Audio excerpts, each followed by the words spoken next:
What is the flow into gold ETF tell us at the moment?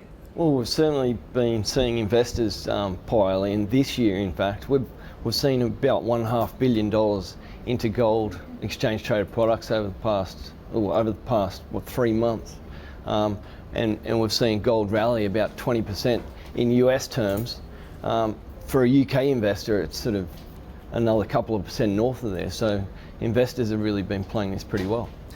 The recent price action, though, would suggest that gold's got a little bogged down at this level. And I just wonder, you know, listening to some of the strategists, whether gold can make much further upward progress at this point, given that there's been a slightly better tone to risk appetite around equity. I mean, as we pointed out at the beginning of the show, I think the Dow's been up 9 out of the last 11 sessions, while gold has pulled back over the last 3.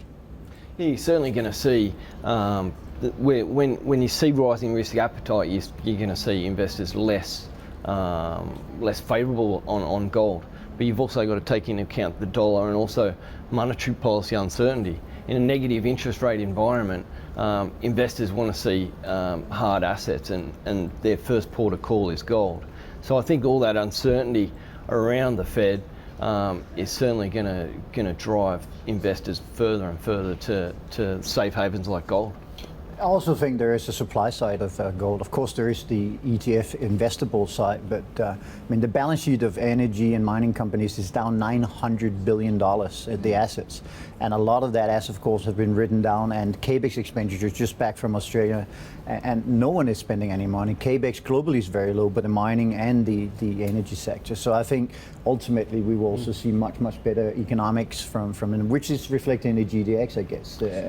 EDF. So do you see that continue? I mean, is it, you know, when will that kick in? I agree with the monetary policy. And on Steen's point about CapEx, you're sort of looking at a 12 to 24 month time frame between CapEx has an impact on supply, and we've seen about 12 months of CapEx reductions, not just in gold but across the mining sector more generally. So that's going to certainly be supportive